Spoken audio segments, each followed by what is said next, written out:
What's up, you lazy, entitled, basement-dwelling millennials, bootstrapping boomers, apathetic Xers, and goddamn Gen Z kids today? Today we've got somebody who I hope I'll be seeing a lot more of because he is running against our infamous Congressman Pete Stauber. This is the man who, and I use these words very, very loosely, represents me. So people running against him are near and dear to my heart. We had Jen Schultz on the show last year, who, I would love to have as my current representative now, but then we wouldn't have Chad here today to talk to. So he's given it another run. So Chad, you want to tell us who you are? Just a little quick rundown about yourself. Yeah. Thanks for having me. I really appreciate it. I gotta admit that this is sort of surreal for me, Jordan, because I first discovered you on TikTok and I loved your stuff and I was just like, man, this guy's great. And then I found out you're from Minnesota and from northern Minnesota to boot. And I always think about like influencers being from somewhere else, right? Not from Mm-hmm. northern Minnesota. So I thought it was awesome. And then I discovered your podcast. I'm a huge fan. So thanks for I having me. I appreciate really that. appreciate it. So my name is Chad McKenna. I'm running for Congress in the 8th District. For those that don't live in Minnesota or northern Minnesota, it's a big district. Geographically, it's bigger than 10 states. I've been working in northern Minnesota in the labor movement for the last 20 years. I'll sort of start off at the beginning. So right out of college, I went to UMD, and right out of college, I actually worked for the DFL party for a year in All right, 2006. and I'm just going to time you out there just a second. UMD is University of Minnesota Duluth, and DFL is the Democratic Farmer Labor Party for everybody not in Minnesota. That is our state Democratic Party. We're special though, and we have three parties that merged together to make our Democratic Party. So, just in case you were wondering. Anyway, Yes, thank you. continue. Not the University of Maryland. So graduated from UMD, worked for the party in 2006, the year Amy Klobuchar was elected. And then I went to work for a small nonprofit doing healthcare advocacy work called the Citizens Federation. And then I got into the labor movement. I worked for the Northeast Area Labor Council for 4 years, which is sort of the AFL-CIO, American Federation of Labor, in northern Minnesota. I was there for 4 years, and then I went to work for AFSCME Council 5, which represents largely public employees, so state employees, city, county, school district employees. I was there for 10 years doing contract negotiations and political work. And then now I work for the Minnesota Nurses Association. I'm a manager, so I manage a team of labor relations specialists that negotiate contracts and organize with nurses and advanced practice providers in northern Minnesota. I live in West Duluth. My wife and I have two kids. We have a 9-year-old daughter, Olivia, and a 3-year-old son, Desmond. My wife is she's a neurotrauma nurse here in Duluth. I'm running for Congress because I'm really disappointed, disgusted with our representation, as you were saying, Jordan. I don't think Pete Stauber represents values of northern Minnesota. I think he's really changed. I used to negotiate contracts with St. Louis County when he was on the county board, and he was sort of this middle-of-the-road, sort of center-right guy. He would vote to raise taxes when there was a need, public health, public safety, roads and bridges. And those are taxes on working people, right? Property taxes. And yet now he's in Washington and he can't bring himself to raise taxes on billionaires and ask them to pay their fair share. And instead is voting to cut Medicaid, applauding while Elon Musk took the chainsaw to veteran services and food for children. What really got me thinking about running was last year, or 3 years ago now, when he voted against the infrastructure bill, right? That was going to replace the Blatnick Bridge, which is, for those that aren't from northern Minnesota, is a big deal. It's approaching its end of its life and needs to be replaced. He voted against the Snake River project down by you, Jordan, in Pine City. He voted against upgrading 29 airports in greater Minnesota. And that's like bread and butter stuff that government should do. And he knows that. He was a county commissioner. He knows the role that government plays in these infrastructure projects. So that's what got me thinking about it. You mentioned Jen Schultz. I know Jen well. She's great. I knocked on doors for her. I donated to her campaign. I think she's great, and hoped that she would pull it off last year. But when she decided not to run again, I decided that this is something that I wanted to do. Yeah, you're saying that he voted against all of those efforts for the infrastructure bill, and then when the infrastructure bill got passed, he tried to take credit for getting funding for those projects. He Yeah. Yep. literally did a photo op on the bridge. He went and stood on the Blatnick Bridge, did a photo op where he took credit for going to Washington and getting the funding for the bridge that he voted against. Against, right? He called that infrastructure bill socialism, right? And then now he wants to turn around and say this is great. I support this, which is this type of rhetoric that I think people are sick of. Oh, it's so pathetic. And then like another thing when it comes to student loans, student debt forgiveness, and he's very anti that. And it's like, you take out loans, you should pay them back. Meanwhile, he got uh, a fairly large PPP loan for his little ice skate sharpening company up there in Duluth. Forgiven that he voted for. He voted to have that loan forgiven because he doesn't think he should pay back his loans. It's just, 18-year-olds who got duped into taking out these predatory student loans should have to deal with that the rest of their lives. But they should then also pay off his loans that he Right. took out for. Yeah.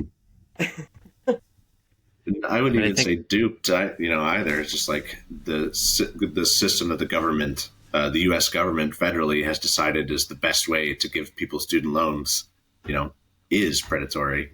Like not even just 18-year-olds decided to they resorted to doing this. It's like the mainstream way to do it. Mm-hmm. Yeah, I mean, my wife and I both have a mountain of debt, and I wouldn't be where I am today if I hadn't gone to UMD, the University of Minnesota Duluth. But I was not in a position at 18 to say, yeah, this is something I'm willing to latch onto, this mountain of debt for the rest of my life. But I think there are common sense ways, I think, that of approaching the student loan situation too. I mean, I think the public service loan forgiveness program is something that is really important, especially as we're seeing, with baby boomers retiring, we're seeing staffing shortages in many key industries, whether it's law enforcement and nursing. And if we can incentivize people to go into those fields by forgiving loans after they've given 10 years of service, I think it makes sense. Absolutely. My my mother-in-law actually received a good portion of forgiveness through PSLF or Private Student Loan Forgiveness, PSLF. And because she had worked for a hospital for a number of years, and then she worked as an aide for special needs students, and so I think that's what you want to be doing as a society. You give incentive to businesses to do things that are beneficial for society, and you give incentive to individuals for doing things that are beneficial to society. That's how a good government should be deciding to make its laws. I'd argue that the return on investment is much, much greater if you invest in people, right, than giving a tax break to corporations or the wealthy. I'm certain that you're right. I mean, it's hard to argue. There's very few things that you get a better economic return on investment, just dollar for dollar wise, than investing in people as far as education, healthcare, and social services go. Which is why I don't think. I think that forgiving public service or high need service student debt is good, but I don't think that goes nearly far enough. I mean, the reality is that most people who have been out of college for more than a decade have more than paid back the principal value of their student loans plus interest, and the way that these are designed have completely crushed any hope that they can realistically pay these off, because they're set up like credit card interest. It's really truly insane. And then on top of that, obviously, I just think that people should be able to go get an education for if not free, a very affordable price that shouldn't be something that we're limiting people from doing because educated people are obviously innovators. They're more efficient workers. That returns to all of us as a society across the board. So there's no reason that there should be this huge obstacle um, to people getting. Sure. Well, and if you want to be the best country in the world, right? America number one. You gotta have, smartest people. You gotta have the best words. You gotta have the best words, the biggest words, full of stable geniuses. That's right, exactly. You're gonna compete against the EU. Come on. I think we should talk policy obviously here in a minute, but I want to get one foot in front of the other here with you. So you're obviously a nurse. Your wife is a nurse as well. So I'm not a nurse by trade. I'm a union organizer by trade. Oh, okay. So it's sort of funny. So my wife is a nurse, but before she went back to school in 2016, she worked for the housing authority, and she was a member of AFSCME. And so I tell this funny, I'm kind of joking, but I went to work for AFSCME shortly after she got an AFSCME job. Then she went to nursing school, became a nurse, and so then I joined the Nurses Association. So I just follow her around to make sure she's got a good contract. So I'm an organizer by trade, right? So what'd you go to school for then? Sorry if you already said that. So I get a little ADHD sometimes. No, I didn't say that. So it gets back to the sort of student loan discussion, right? Is I didn't know what I wanted to do coming out of high school. And I was just told, what you do is go get a 4-year degree in our family. So I decided to go to UMD. I came to Duluth in 8th grade for the first time to play in a basketball tournament. Came down the hill, and I was like, I want to live here someday. Mm-hmm. And applied to 2 schools. As soon as I got accepted into UMD, I set my sights on UMD. And then if I didn't know what I wanted to do, I was told, get a communications degree or a business degree. And so I got a business degree. I didn't really, I grew up, my stepdad's conservative. And so I grew up listening to Rush Limbaugh, like when we would go on road trips and stuff. And I had to make for some road trips. Yeah. Well, so I never got into his anti-union, anti-LGBT, anti-abortion, anti-immigration stuff, but it did teach me to pay attention to politics and economics. And so I think that's part of what sort of pushed me into business school at UMD. But then 3 years into it, I realized this is not really what I want to do. And I got involved in a student organization, MPIRG, and got involved in the 2004 election with the Young Voter Project. So we registered young voters in Duluth and mobilized them to the polls. That was the year we declared we had the highest voter turnout in the country in Duluth. And so then that sort of got me connected with the labor movement and working on social and economic justice work. And that's when I really discovered my passion to do that work. And, a lot of my friends moved away after school, but my wife and I scratched and clawed to find jobs and stick around because we just love Duluth, love living in northern Minnesota. Duluth is one of my favorite places. My wife and I usually go up there 3-4 times a year at least, just to visit. We like going up there because we're insane for Valentine's Day, in February when it's 40 below. Wind's coming off the lake, but it is a gorgeous city. So where were you from prior to that?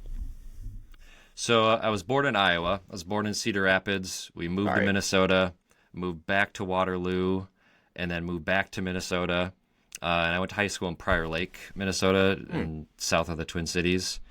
And then I graduated in 2001 and came up to UMD. My cousin graduated. A couple of my cousins graduated from Prior Lake around 2014-ish, 2016. So a couple years after you, but I get it. I have a younger brother, 2 younger brothers. That would have been well after them, though, too. A couple years after them, anyway. Sure. So you got a pretty big family then, too, it sounds like. Both siblings and then wife, kids. Yeah, so I have an older sister, 3 younger brothers. Also have 2 stepbrothers that live in Iowa. My mom has several siblings. My stepdad he was one of 8 kids. And my wife and I have 2 kids. We never thought we actually, for the first couple of years we were married, we didn't think we'd want to have kids. We didn't think we could afford it with a mortgage and student loans, and also just sort of concerned about climate change and like whether or not we want to bring kids into this world and whether or not it was responsible. But ultimately we decided we wanted to, and it's no looking back. Like being a dad is like, I feel like I was built to be a dad. And so we had our daughter, she's 9, and then we had a son in 2022. He's 3.5. That's amazing. Yeah, I still haven't been sold on the kids thing. Taylor's trying. He's working at it, and I've actively worked my entire life to avoid it. So I find it interesting when people, start on one side and then switch to the other. But I think usually the people who've kind of held off when they do decide to do it are committing, are ready to be committed to it and put their all into it. And from reading your little bit of biography here, it does seem like you spend quite a bit of time being a family man, which in between chasing your wife around and doing organizing and now running for office, it's got to be hard to find time to do that. How do you think you're going to balance that going through all this? I mean, I don't really sleep much. I always have a bunch of irons in the fire, right? I do some writing. I started my own business. I do a lot of political work. My job is really demanding. And then my wife being a nurse, she works shift work. So she'll work days, a stretch of days, and then a stretch of nights. And so when she's on a stretch, I have to be the primary parent. And then when she's off, that's when I have to schedule my stuff for work, because I work with nurses and they don't work 9 to 5. And so we're ships passing in the night a lot. And so part of campaign is sort of we're already sort of used to it. Not seeing each other for long stretches, or at least sort of just having quick conversations about when the kids need to be where and what appointments we have and all of that stuff. And then obviously, once this campaign picks up, I'll have to take a leave of absence for my job. But can I talk about sort of the stage of the campaign that we're in? Because we'll be taking a step here actually when this airs. Yeah, actually. So that's I guess what we were kind of getting to next. I was going to ask if we can sort of use this as a segue into that. Is because labor, being a labor activist is very politically adjacent to being a party member or involved in the party, and a lot of people who are involved in the party are also involved in labor movements, obviously. But have you held any elected office before? Ran for any elected office before? No, I've never run for office. Never thought I would want to. Mm-hmm. Nope. So I guess it's sort of interesting because Congress is, U.S. Congress is kind of a big jump from never holding any elected office to, you know what? Yeah, why not straight to Washington? So, yeah, you can tell us, how you got there, and then I guess what stage of your campaign you've gotten into here. Because, usually just for people listening, kind of like city council or zoning commission, and then you move up to maybe a mayor or state rep or state senate, and then you start floating those congressional ideas. So, unless, I think Chad's got a plan here. I'm ready for it. It sounds like it. So I'm interested to hear. I do. So I've been in, like you said, I've been around politics, being in the labor movement and being involved in the party. So I sort of know how to run a campaign, for one. So, yeah, I've never run for office. I definitely haven't taken the sort of quote unquote traditional path to becoming a congressional candidate. I didn't climb the ladder up to this point. But I do have 20 years of experience that I think is really missing in Washington. I talk to people about the fact that someone entrenched in, rooted in the labor movement running for Congress, everyone's like, hell yeah. That's exactly what we need. We need someone in Washington who's going to fight for working people and understands on the ground what people are dealing with in cities and in rural communities in northern Minnesota. And I've negotiated contracts from Sandstone to Baudette, from Bemidji to Grand Marais, everywhere in between. And so part of my thinking of why I would want to run for Congress and not city council or state rep or something on a closer to home is that I have this network of people that I've been building for 20 years. not with the intention of running. Like, seriously, I never thought I would run for office. I had somebody ask me one time, like, when are you going to run for office? And I said, I don't think I have the ego for it. I just don't think so. Mm-hmm. And he said, well, maybe that's why you should run. Maybe people who aren't in it for the ego don't run, and that's why our politics is what it is. And that stuck with me. Not necessarily like that I would, because I wanted to run, but that's really like the lens through which I've looked at candidates on whether or not I'm going to spend my time and energy supporting them, Mm-hmm. and whether they're in it for the work. So I've been working in northern Minnesota for 20 years, and I have this network of people all over. That's an opportunity to like bring people together and really talk about and mobilize people around things that everybody needs: a good job, access to affordable health care, a roof over your head, and a retirement that you can count on, right? That's what we need from government. And that's what I've been doing for 20 years.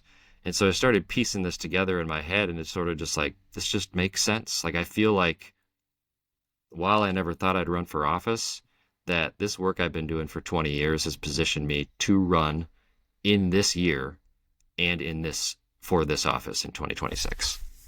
Well, that And makes sense to me. oh, and so because I'm sort of not a traditional candidate, and I don't know a bunch of millionaires. If you guys know any, I'll ask for phone numbers when we're done here. I'm gonna do things a little backwards, maybe. Hopefully the day before this episode airs, I'm gonna launch a website online called countmeinmn.com, and there'll be a short video of me sort of describing my vision for the campaign and asking people to opt in, to tell me whether or not we can count on you to run a different kind of campaign that's grassroots. So I'm going to start organizing people before I start raising money, before I file anything with the FEC, any of that. I'm going to be organizing as I've always organized in the last 20 years, with union members, with indivisible groups, with the party activists, and people that are getting involved in politics for the first time ever. Because I think in order to win in 2026, we have to do something different. And I actually think that me not being a traditional candidate is actually a positive. And I plan on just being who I am, right? And telling people what I think and what I think we need to do moving forward. I think that that's great. I think that the plan of trying to organize people before fundraising is important too. Just from the little bit of time that I've spent around campaigns and organizing, raising money seems to be a lot easier than getting volunteers, getting manpower to run these campaigns. It's a lot easier for somebody to throw 10, 20, 50, $100 at a candidate and feel good that they've done their part for it, versus, going out and door knocking or phone banking, doing all that kind of stuff is in some ways a lot more. People's time is more valuable to them than their money, and a lot of people have a lot of anxiety, especially with as divisive as politics have gotten, about getting involved in stuff like this personally. And so I think that that's a really smart way to go about doing that. I guess aside from just the fact that you have, some labor experience, some networking experience in the area, why do you think you are the person? And I guess I'm going to play devil's advocate here a little bit and say, like, the majority of our district is rural. And well, labor is definitely something that's very representative. We've got a lot of farmers, a lot of contractors. When the people around here, my part of the district, and I'd say the majority of the district, think labor, nursing union organizer probably isn't the first thing that comes to mind on that. Obviously they like people who look a little bit more like me is who they tend to relate to. And I think that that's kind of been a little bit of the downfall, especially with like Jen Schultz, because it hasn't been that our district has been solid red for super long. It was a blue district until just a few elections ago. So what is it that makes you think that you are going to be the one that can connect potentially better than previous candidates who have run, who have lost to Pete and Pete himself. Yeah, so I think that you make a good point. I mean, the eighth district is very diverse in terms of its geography, right? And like the different, it's just a sprawling district, right? And has cities and rural. We have mining, we have farming, we have forestry, we have healthcare. It's a very diverse economy and diverse people. I think that again, like the work that I've done in the labor movement, like that's not partisan work, right? Like I sit in rooms with union members, nurses, that we're talking about negotiating a contract and what they need in order to feel like they have a fair exchange, right? Their labor for whatever it is, right? Whether it's wages or retirement or whatever.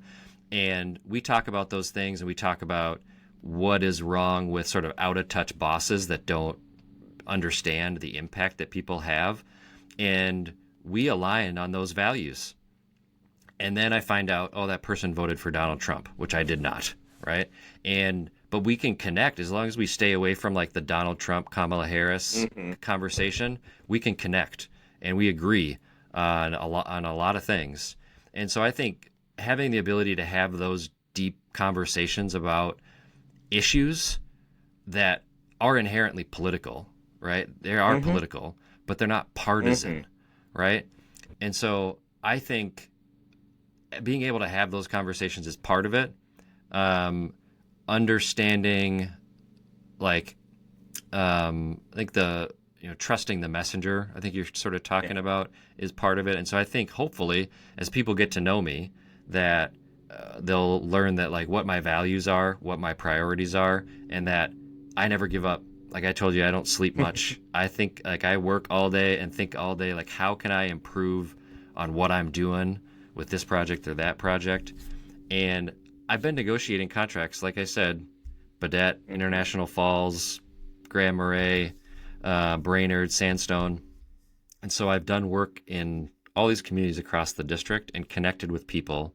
And so I think that gives me an opportunity to use that to just have a conversation in the political sphere. Yeah, I mean, that definitely can't hurt, to have those local connections all across the district for sure.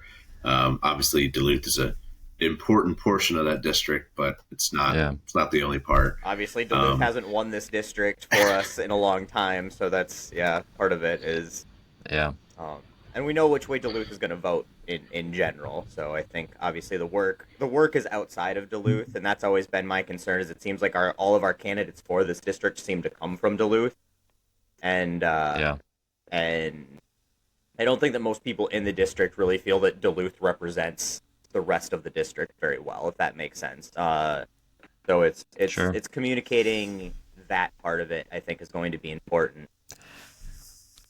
I also think, I mean, Pete's from Duluth. Oh, I know. Right? And so I think there's something to be said there, but I think it's about accessibility too.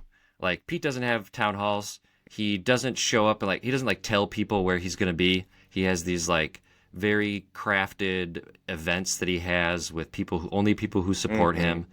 And I'm going to be out there talking to whoever will talk to me, right? And as a congressman, I will continue to do that, right? We will have town halls. We will have meetings in smaller communities outside of Duluth, because it's not just Duluth, right? Duluth is an important component, but so is the Iron Range. So is the Brainerd Lakes area. So is Bemidji. So is International Falls.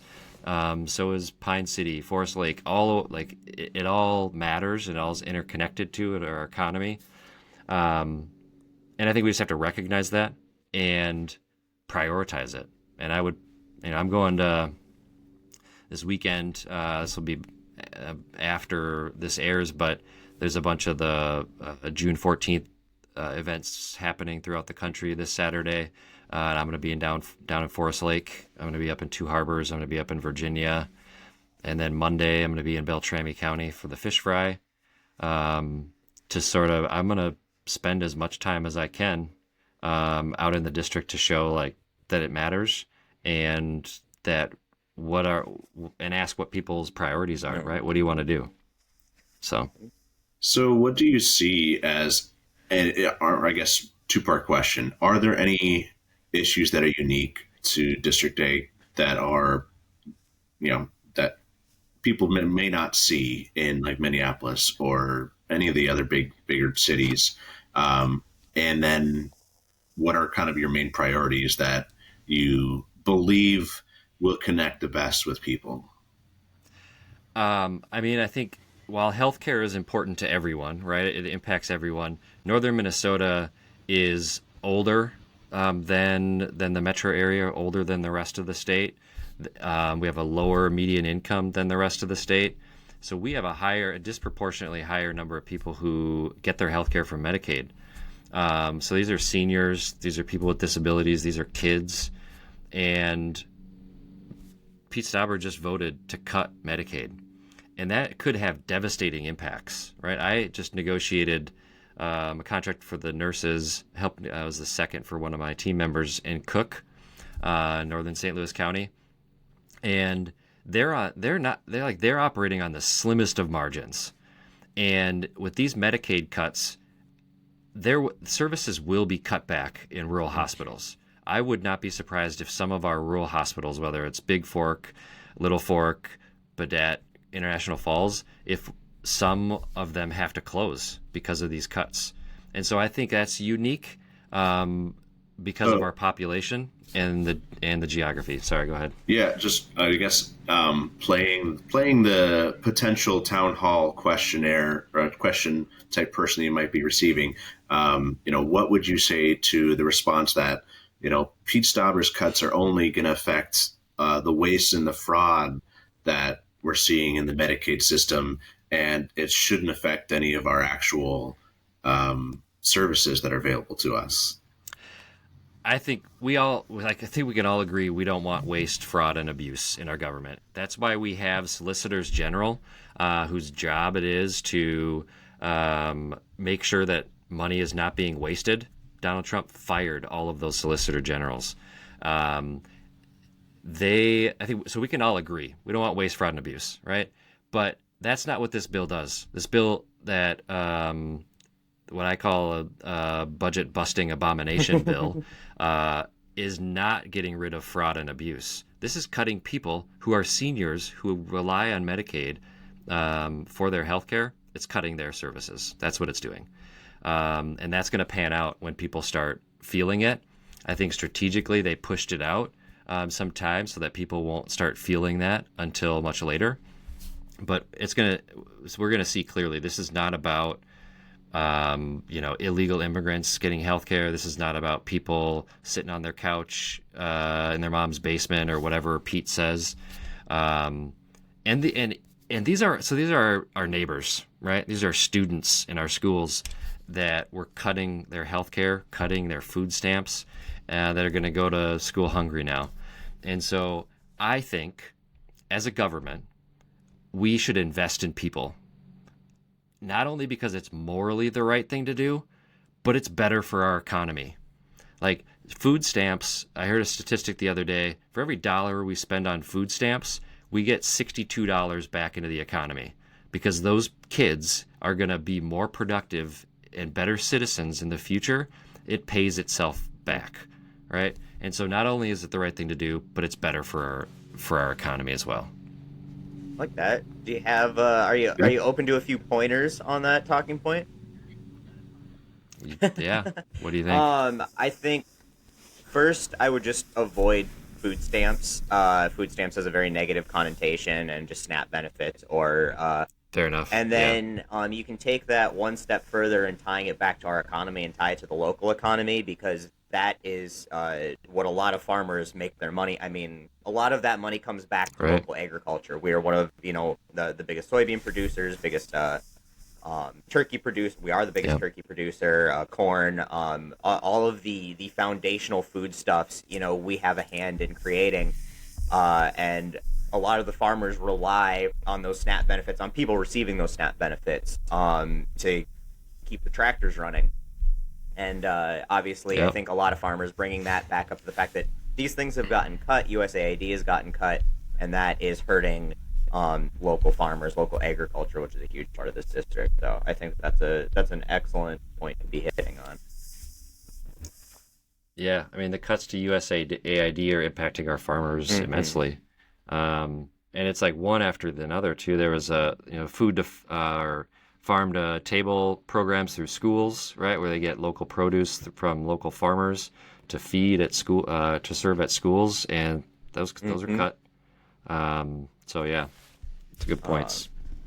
Sorry, I'll give you a lot of unsolicited advice and opinions if you spend too much time around me. I appreciate it.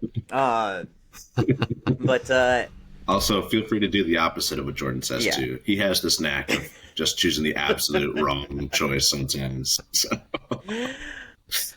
we will hold you to this at all. I'll be calling you up. You aren't using my talking points, damn it, at the town hall. That's what I'm gonna be. I'm gonna show up there and raise my hand and be like, "This is not what I told you to say."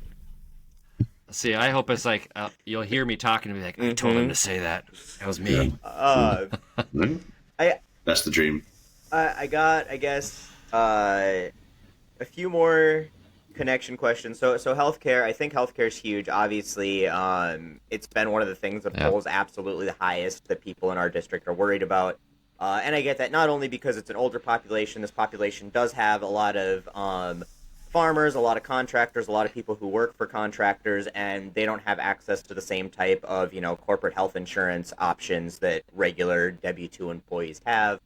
And that means that access to health care is often a lot more difficult to get, a lot more, is a lot less affordable. And then also just like access to actual healthcare facilities. Clinics and hospitals are fewer and further between out here. And it's difficult a lot of times, especially for people with kids and elderly, and trying to make sure that they can get, it's taking an entire day. Even my wife, we got to drive to Cambridge for a lot of our healthcare stuff, and she's got to take half a day off of work just to go run into something that people could normally do over their lunch break for a normal checkup or something like that. And that really impacts, obviously, people's economic situations too, because when things get tight, if you've got to take a half day off of work or a full day off of work to go to the doctor, that's a day of money you're not earning if you're hourly or paid by the actual production that you get done. So I think that that's really important. Infrastructure, is that another thing you plan on talking about? Obviously, that's another big thing around here. Yeah, can I just touch on the healthcare thing one more time? Go. So I think that I could talk about healthcare for ad nauseum, being not just from working with the nurses, but negotiating contracts where health insurance is like it's always a topic, right? And the cost is always going up, and so I just like from a value standpoint, why we ever tied health insurance to employment is beyond me. It's dumb. And we need to move towards a single payer Medicare for all system to get insurance companies out of the way. They provide countries all over the world do this without private health insurance companies, and they keep costs down and make sure everybody has access. So there are ways of doing it. The other thing I'd say in terms of like access to clinics and hospitals is we're seeing more and more efforts to consolidate the healthcare companies, right? Essentia attempt to merge like 4 times since I've been working at M&A, at the Nurses Association. St. Luke's just merged with Aspirus, and I think that we're going to see that expand into the Wilderness Collective, which is the clinics and hospitals in the northern part of the district. And as we see that happen, services get cut. Right? We saw in Foston like a year ago, Essentia cut, I call it mom-baby services, but people being able to, OB services, being able to have a child in Foston. And the community rose up and was like, you can't do this. You promised us that you would not do this when you bought this hospital. And they said, well, it's not a moneymaker. And they took those services away. And so I think holding those companies accountable and trying to stop those mergers unless they make sense for our communities. So, and then on infrastructure, I think that there's a number of things that we need to do. I think we need to be thinking long-term, like really long-term. We have to stop thinking in these sort of 2-year bursts. We have to be thinking about what our economy needs 10, 20 years from now. Pete Stauber just wrote a letter to the president telling him to cut funding to the NLX, right? The train coming from the metro to Duluth, which would be a good economic development project for that entire corridor, and is also forward thinking in terms of climate change and trying to get cars off the road. It's not as fast as I think we would want it to be, but nonetheless, like we have to start thinking in those terms and like thinking about those types of projects. I'm incredibly excited for that project just because it would be nice to be able to go down to the cities and have dinner and a few drinks and not have to worry about have I waited long enough to drive home, safely and stuff like that. And think about the safety implications of that. People aren't driving home tired. Obviously the congestion, you've got less cars on the road. That's going to be safer. And then again, the economic impacts of how often are people going to come up to our rural communities in our district and be able to spend money. Because one of the stops is going to be Hinckley, one's going to be Cambridge. That people coming up to our district, spending money in our communities, and that's a big deal. I mean, people don't want to drive the hour, 2 hours, 2.5 hours up to Duluth or up to any of the communities along the way, but getting on a train where they don't really have to think about it, I think that'll be a lot more common. Sorry, I'm just really passionate about that one. I've been wanting that for a really long time, and I'll be pissed if Pete gets it taken away from us. And then, of course, if it gets built, he'd stand up there and pat himself on the back, being like, look at this great train I built. Yeah, look what I did. Single-handedly, I pounded in every spike on this. I got this train built for us here in rural Minnesota. It does seem like that's potentially on the chopping block, even just state funding-wise. I thought I saw something about that was something they're considering cutting in the potential budget shortfall for 2026. I thought. Well, and this was something maybe we were supposed to I hadn't have seen that. When I think Jesse Ventura had originally planned on expanding the rail going up there, and then Tim Pawlenty came in and fucked us over, and now we're just finally getting it back, and we're gonna get screwed again on it. Yeah, I mean, I think, and that's like the burst that I'm talking about in terms of like, I think, like we need to build a political movement that can cross over multiple elections so that we can actually make progress, right? And not like take this step forward and then take a step backward, take a step forward, take a step back, on infrastructure, on addressing climate change, on, God forbid, we talk about fair taxes in the system, on campaign finance reform and election reform. Like there's so many things that people fundamentally agree on.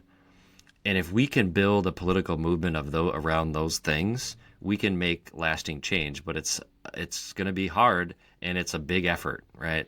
So those sound like definitely good things that we would advocate for as well. And specifically, it's kind of a pet project of mine, is alternative voting methods and voting reform. Do you have any thoughts on like a ranked choice voting or something that more closely resembles like a Germany or UK where you vote for a party instead of a particular politician? What are your thoughts? I have lots of thoughts because I'm a nerd and I love democracy, and so I think a lot about it. When I was at UMD and I was involved in MPIRG, we were supporting FACE, a Fair and Clean Elections, which was a campaign finance mostly, but we also talked about ranked choice voting. I've sort of wavered on ranked choice voting over the years. I don't know if it's a silver bullet, right? Maybe that's part of the solution, but it's not a silver bullet, right? And there's concerns with it and like gaming the system. But I think so we have to overturn Citizens United or have a constitutional amendment overturning Citizens United. I think that's part of it. Definitely. I'm not convinced that term limits are part of the answer, though. I think we should keep talking about it. Like, what are these issues that we need what do we need to change to make our system more responsive to people? I do think we should have a constitutional amendment limiting the age at which you can run for president, though. If you're going to run for president and you're going to be 80 in that term, sorry, we can't. You can't run for president. If we don't let 12-year-olds vote, why don't we let 12-year-olds vote? Right. Because they're not. They're open to coercion, right? They may not understand.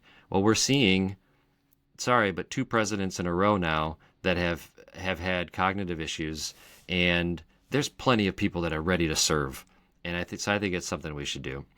The other thing I think, and this is maybe really obscure, but until the 1920s, we expanded the size of the House of Representatives very regularly, the number of people that are in the House. And I think we should expand the number of people in the House of Representatives. The number of ways you could do that, it's called the Wyoming rule, where the Wyoming is the smallest state by population. And so whatever that number is, I think it's like 450,000 or something, that's the biggest a congressional district can be. Right now, the 8th district has 750,000 people in it. By 2030, they're expecting it's going to be 1 million. So you have 1 million people over this huge geographic area who don't have access to their representative, to have very different economies, very different needs from what they want from their government, and it's hard to hold someone accountable in something that big. And so one way to I think address that would be to expand the House of Representatives, shrink the districts, and have people more responsive. Super obscure. My team is probably going to hate that I talk about it. So Chad, stop talking. I mean, about that. I think it's okay. I forced you. I think it's a great idea, because I think the thing that really drives that point home the most for me is Alaska. Alaska has 1 representative.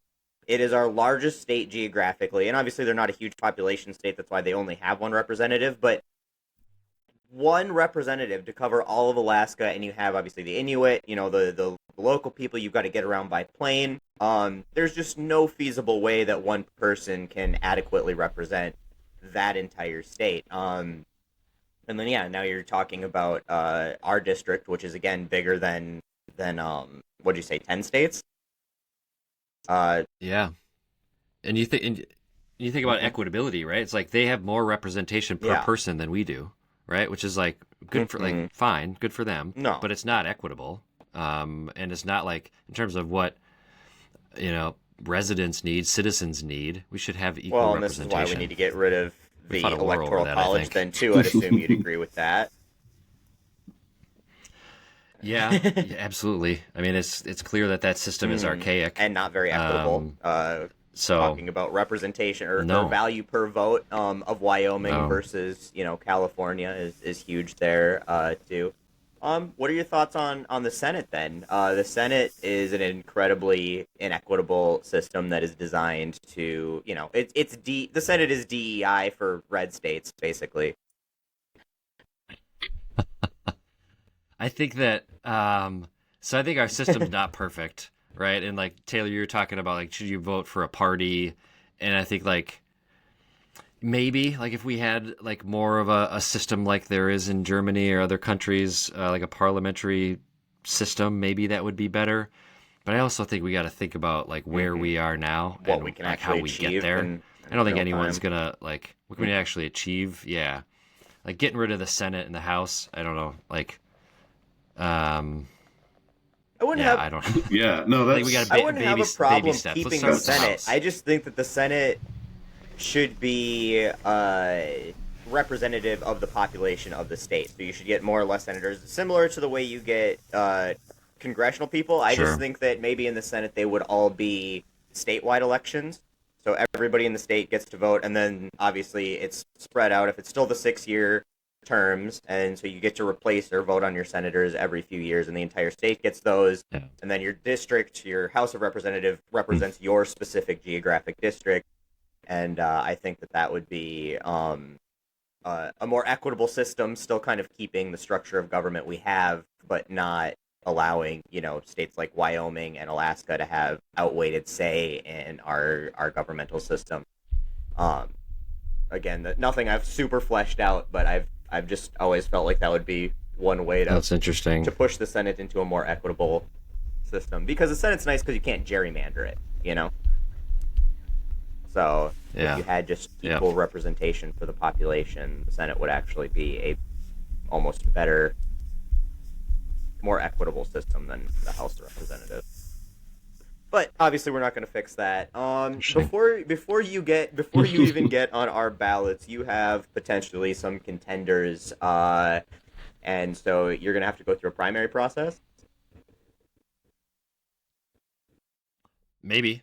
I haven't heard that anyone is not abiding by the DFL endorsement, so I'll be seeking the DFL endorsement. I hope everyone Can you abides by explain that that system endorsement. for those of But us yeah, who we might have. yeah Yeah.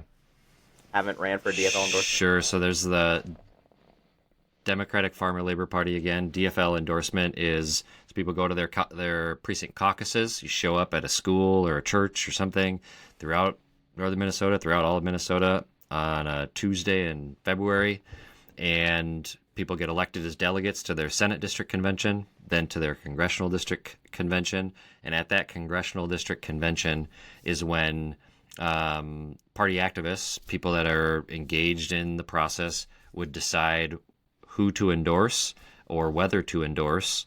And if there is an endorsed candidate, that person gets to say they're DFL endorsed, going into a potential primary if someone is either not going for the endorsement or runs anyway. And then the ultimate decider, right, on who's on the November ballot is the primary, which would be in August of 2026. So in theory, if you are able to achieve the DFL endorsement, you'd run uncontested in the primary, and there'd just basically be no primary.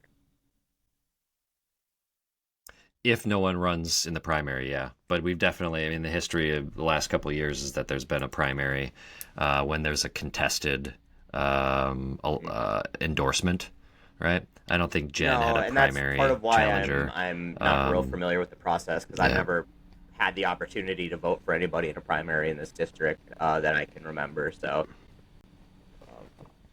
but it's definitely possible that we'll have a primary, and that's fine. I mean, I think a healthy debate amongst multiple candidates is good. I'll be honest. Like if this was like, oh, there's Jim Oberstar, our former congressman, is retiring, and there's this Democratic seat. Anyone want to run for it? You just got to do X, Y, and Z, and you can get elected because it's a safe seat. It was safe at the time, right? I wouldn't want that. Like I wouldn't run. Probably. What attracts me to this partially is that it's an uphill battle, and that I'm gonna have to work really hard to organize people. Like that's part of why I want to run. And so I welcome the competition and welcome the debate about issues. I think it makes us a healthier party and a healthier, better candidates. So, and that's why I'm organizing people first. So I'm going to give one more plug for folks to check out.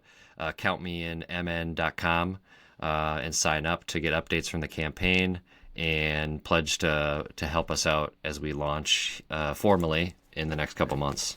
And then, so assuming you get the endorsement, you make it through any potential primary, and you get on the general here. I've heard rumors that Pete may be considering trying to run for governor. Have you heard anything along those lines?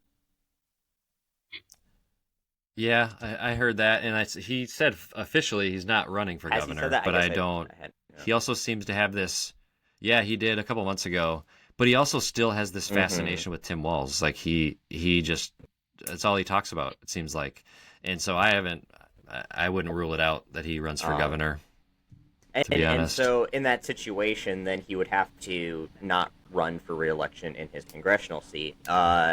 And do you think that would be, would you prefer that? Would you prefer being run against an open seat, or would you prefer having the opportunity to fire Pete?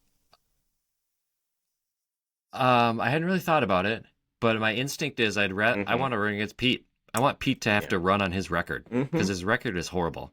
He has changed since he left our community, and he's let us down. And I think he's got to run on that record again. I think Jen Schultz did a great job holding him accountable to his record when she ran against him last year. But now it's like it's ramped up times 10.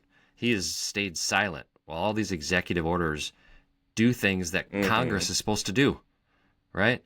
It's just like it's a complete like trampling on the Constitution and the idea of checks and balances. And I think he's got to own up to that. So I'd rather run against Pete. We've been talking about that this whole time with all these executive orders that the Republican Congress is just basically just given up. They've been like, okay, I'm Donald Trump's puppet now. Whatever you want me to do or not do, just tell me, and we'll be happy to just give you our powers, which is not something I think we've really ever seen a Congress do. They're pretty much, even like Mitch McConnell in the George Bush days was like, no, this is our job as Congress, and you don't get to do those things. The balance of power and the separation of power was kind of fundamentally designed on the principle that people are selfish and they want as much power for themselves, and therefore, like, and we've seen this even in the Reagan era. Like, Republicans checked Reagan when he had the House and Senate because they're like, nope, this is our power. Like, we control the purse strings. You cannot run roughshod over what we're allowed to do. We're not going to give that up. And that's the same with the judicial branch. Usually the court was like, this is our power. We get the final say on these, and you need to listen to us. And we've seen the courts kind of try to stand up to this administration, but not really with the tenacity that you would expect from a court that's just being openly defied in ways that they've never been openly defied before. And then, with Congress, just, you can have all of our power, and just relinquishing that so willingly is kind of wild. Yeah. And it's like, that's why our system has worked for 250 years, is because of those checks and balances, right? And because we acknowledge that absolute power corrupts absolutely, but they don't seem to care. It's like there's congressional power, but then there's also just calling a spade, right? And saying this was wrong. Like I remember, like when after the debate last year between Trump and Biden, I was a big Biden supporter. Like I think if you look at his record, and like I think he did some really good things. Could he have done things better? Yes. But he clearly should not have run for re-election. And after that debate, I said so. I was like, he should not run. He's got to drop out. And you just got to call a spade a spade. Pete, his party bosses told him, don't say anything when Trump pardons these people who rioted at the Capitol, who beat police officers with metal pipes, crushed them in doorways, crushed them with bike racks, tased one of them till he had a heart attack. Pete Stauber was a police officer, served Duluth with honor, and he said nothing about those pardons, nothing about that violence. I find it very hard to believe day. Pete's ever done anything with honor. Just say it. I know you can't say that about your opponent, but I sure as shit can. I don't believe Pete served with honor. I mean, just because I've never seen him do anything honorable in my life. So I think there's definitely something, to be honest, wrong with his spine, right? He went out to D.C. without knowing what his core fundamental beliefs are and who he's representing and why.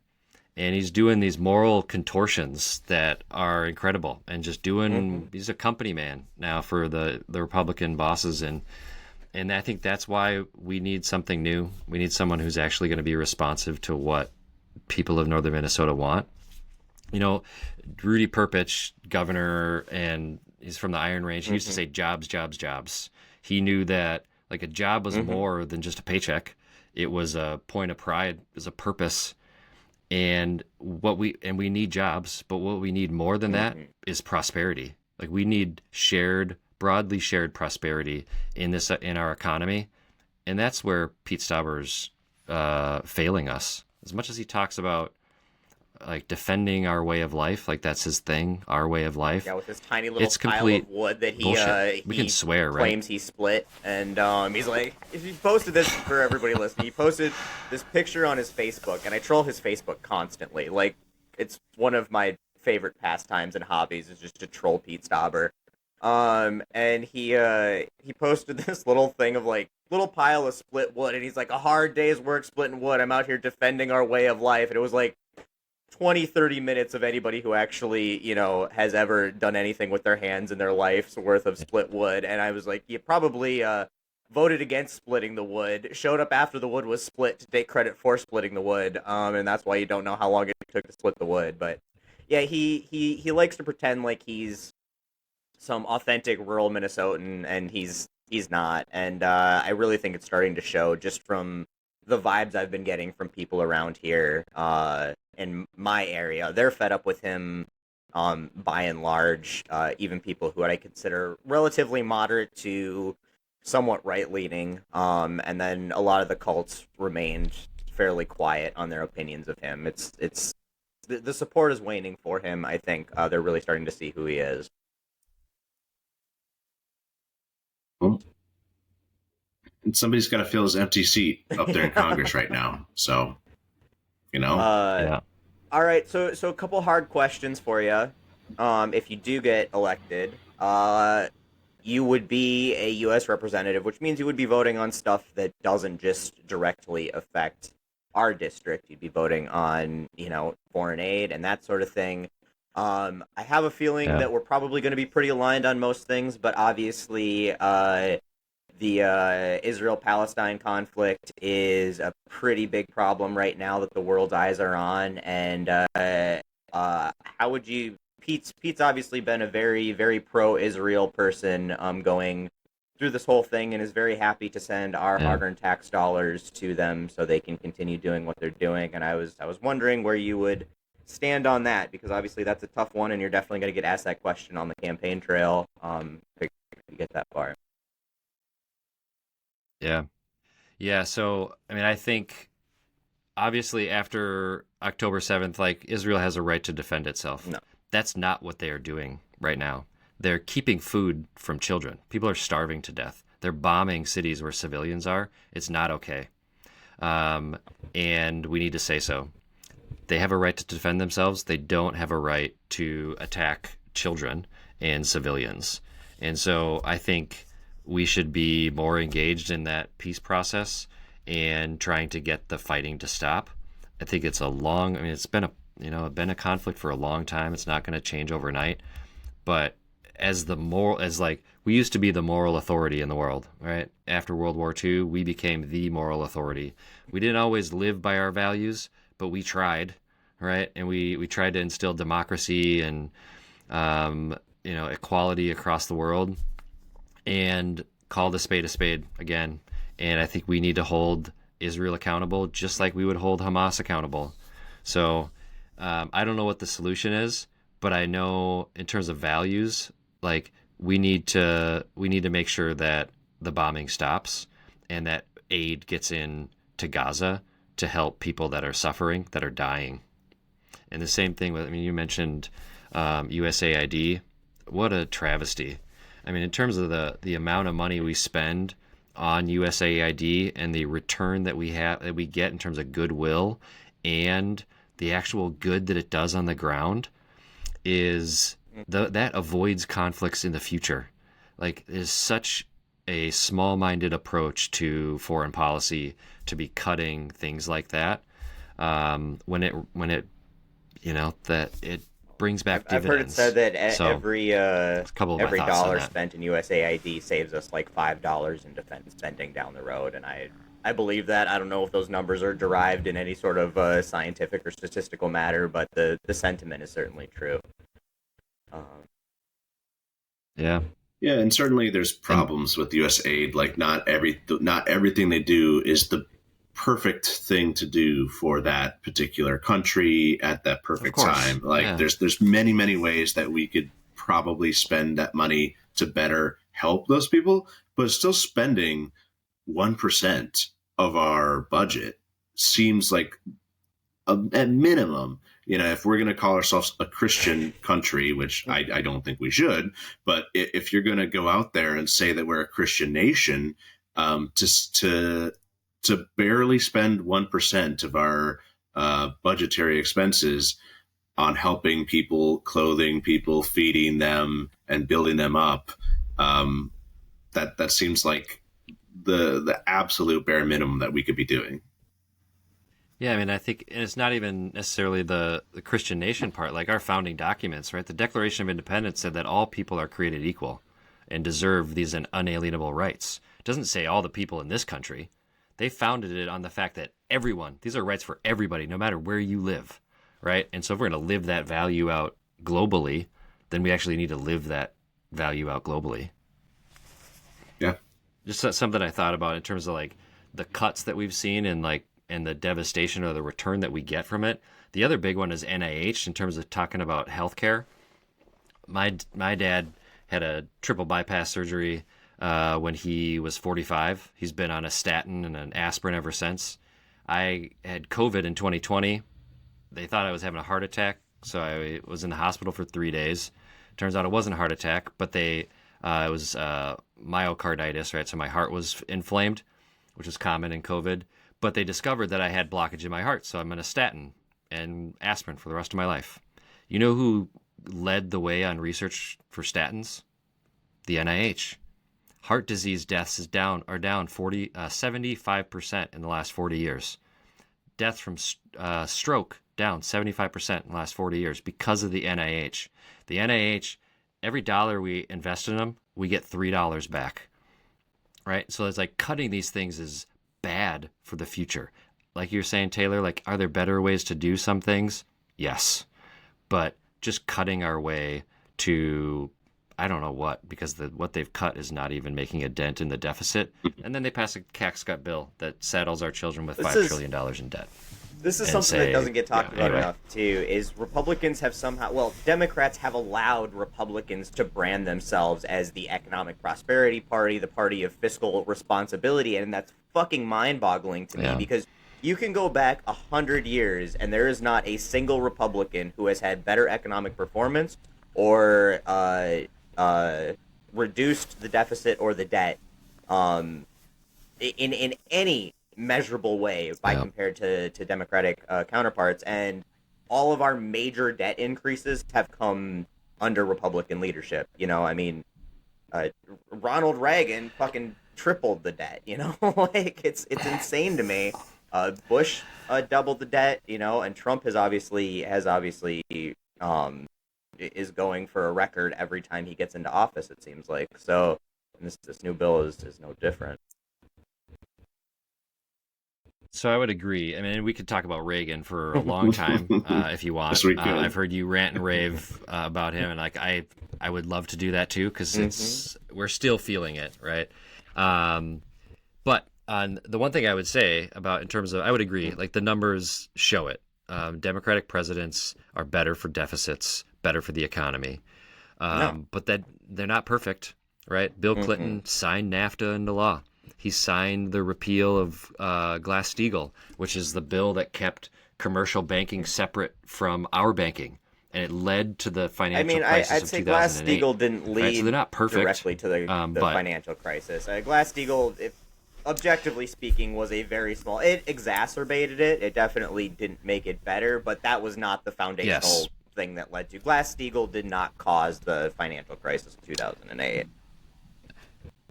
Sorry, maybe I shouldn't have said led to, but but that's something that I don't think should have happened, right? And so it's like Democratic president, good economy, everyone, union members walking around with the Wall Street Journal under their arm, but doesn't mean they're perfect. Doesn't mean they're doing everything we need to be doing. All right. Obviously, I'm going to go ahead and assume you're probably in full support of us supporting Ukraine.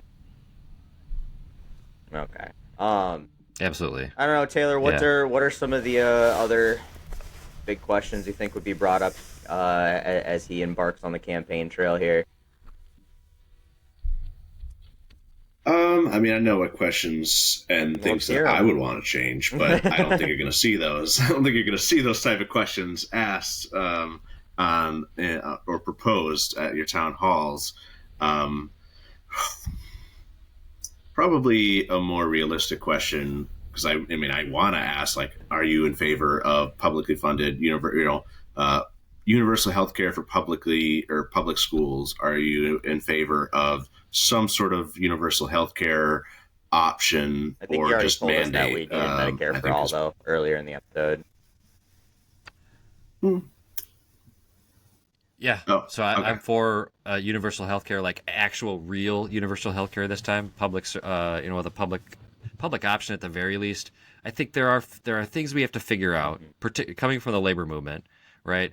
There are people that we've negotiated health insurance as part of like the contracts for a long time. People have negotiated really good benefits. We have to figure out a way to transition to a single payer system. Public option may be the first step. So we have to recognize that. But as a policy or like a values statement, there's no reason why we shouldn't move to a single payer system. For sure.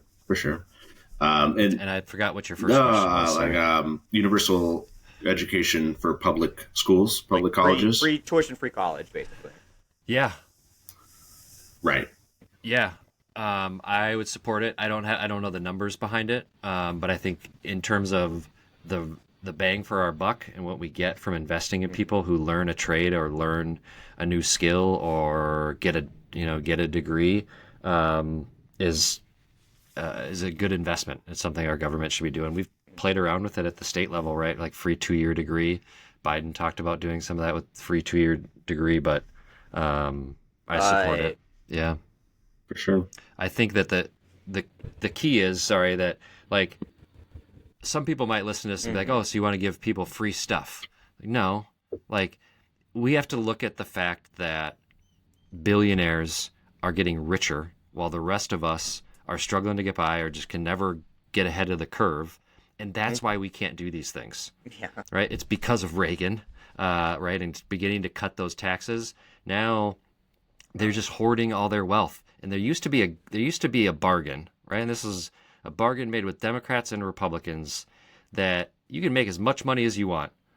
But if you're going to make money, if you have a choice, you can either reinvest it in your workers through higher wages, better benefits, expanding your business, investing in research and technology, or we're going to tax it at a really high rate, and we're going to make those investments that you're not making. Because if the wages don't go up, the schools don't get more money. You don't give better health insurance, then we're going to have to cover people. That was the bargain, and we've totally severed that now, and we're seeing the wake of it, or the result of it. I think more on that point too is it's not giving away free stuff. I mean, if we want to talk business and what the wealthy people always say, it's you got to spend money to make money, and you've got to invest in something to reap a return on that. And that's what we're doing. When you invest in people, when you make sure that you are investing, think of education as training, right? Like that's training your workforce so they can be more productive. Then they make more money, they pay more money in taxes, they contribute more to our GDP. They spend more money because they have more money to spend, which means that the company that you work for, your small business, which you've got a small business too, I hear. Very, very small. But people buy your products. That means you make more money, and that's where we all get a return on that investment. When kids are fed, that means that they can focus more on school, which means that they become more productive members of society. When people have access to health care, they spend less time worrying about dying and more time, again, contributing to society. If they're not paying off crippling medical debt or student debt, they can go to the movies and go out to eat and buy new stuff. And that means that all of the people who work those jobs are also getting more money. And this is where you're not giving away free stuff. We are investing in America as a company or an investment as a whole. And I think that's the best way to frame it to these people who think that, I work for mine, even though they don't realize that they got handouts and helping hands all through their life too. Nobody's an island is the best way to sell that. Right. Plus, take all my insurance premiums and just put that towards healthcare costs, and just tell people that you're not going to be paying more than what you're paying now for healthcare, and you're going to go to the doctor and it's not going to cost you anything. Right. I think you ask most people, like, do you want to pay a tax or a premium? They're going to ask which one's less. Right? Doesn't matter. Here's a good one. Right. Sorry, and I know we're kind of running up on the end of our time here, but I just want to know sort of where you're standing on a few of these things. But police and federal police definitely, but police in general have kind of been in some hot water over the past few years. I mean, really, if we go back indefinitely in our country. And and that is something that they really don't have a whole lot of public trust, and there's a lot of views on whether we should be, throwing more money and resources at the police and giving them more immunity to be able to do their jobs, or trying to restructure, reorganize, and refund community organizations that would put less burden on policing as a community service. And I was wondering where you stand on that, especially obviously with everything going on in Minneapolis and now LA and Chicago. Yeah, so I would say that really what it boils down to for me is accountability, right? Like we have to hold people accountable who make mistakes or just do bad things. I would say that I have the unfortunate, unique experience that my family has been touched by more violence than most, and we have had that's meant that we've had relationships with police officers and law enforcement that are really deep connections within my family, and I really respect police officers and the work that they do. That does not mean that I think they shouldn't be held accountable for actions that they take. It does not mean that the system doesn't have a bias built into it, because it clearly does. Like the evidence shows that it does, and that needs to be reformed and corrected. So I don't think that there's like a broad brush you can paint it with. Definitely needs reforms, but also I respect the work that they do every day. Absolutely. So I don't know if that's an answer, and I don't want it to be a sort of wishy-washy answer, but it's not that easy. Do we need more social workers to like go on these mental health crisis calls? Absolutely. It doesn't require 5 police to go help someone. We need a social worker there. But in terms of combating violence and stopping crime, we need our police officers too. Sure. Yeah, I think there's like a number of ways that like specifically I think this question can be answered in ways that everybody agrees with. I think number one, the highly militarization, militarized aspects of our local police departments is absolutely bonkers. It has gone completely out of control, and we do not need this basically paramilitary force patrolling our community.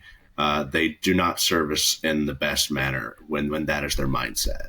And then, secondarily is again the prevention. And you mentioned more social workers, and we as Democrats, we look at, and progressives, we always look at things as what is the best way to create a situation where we don't have to deal with the problem. Like let's mitigate the beginnings of the problem.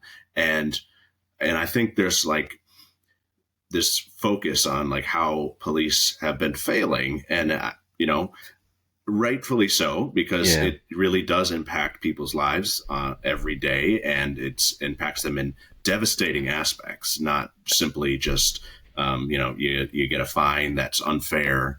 No, people are being unalived, and so focusing on the aspects that we can better help people. And the ways that the police departments can better help those people in preventing them from committing crimes is where we really should be focusing. I agree. And I just want to talk about ICE, because I think that's sort of a separate thing. Sure. Right? Yeah. Like what's happening right now is ridiculous. What's happening in LA right now, one, that the president sent Marines into American City, is insane. But second, everything, they instigated it.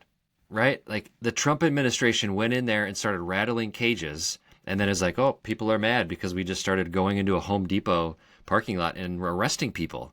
Like they caused this crisis.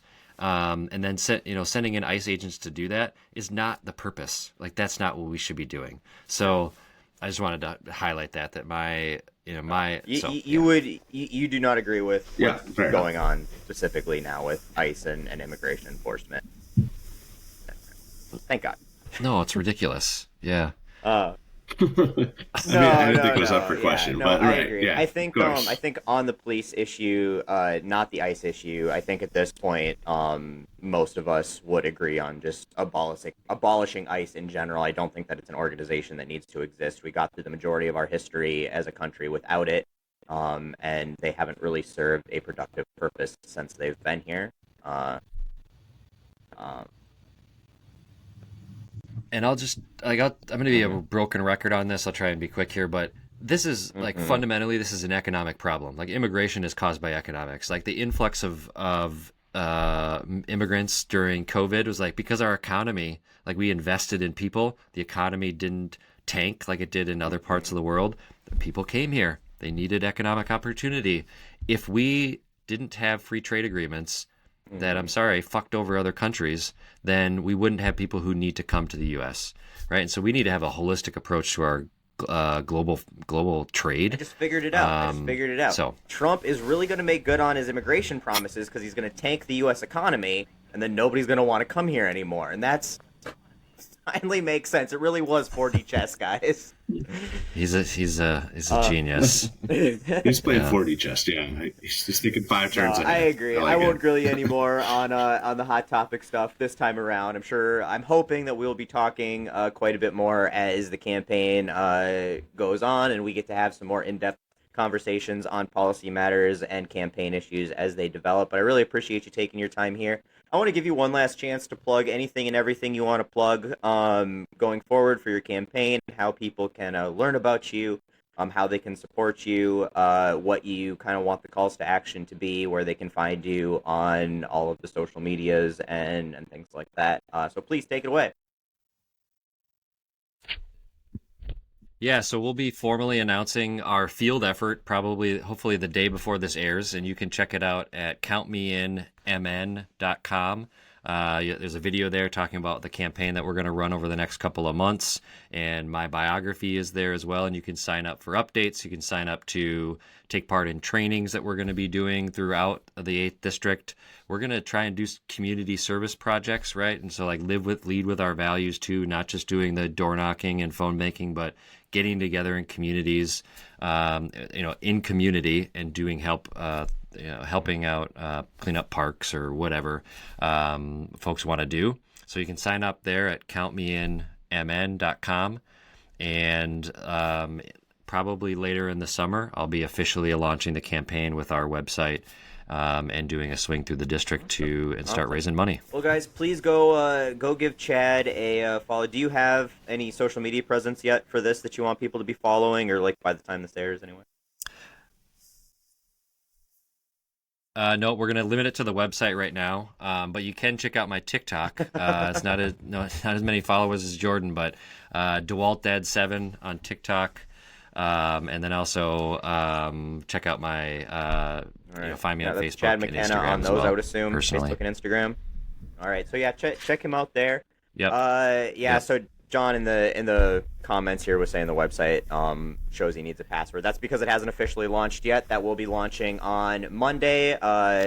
We have some people Yes. in the live that get to preview this just slightly before stuff goes live here. A little sneak peek. So you guys are getting information that the rest of the world has to wait a few more days for. But check his website out on Monday or Tuesday. It should be live then.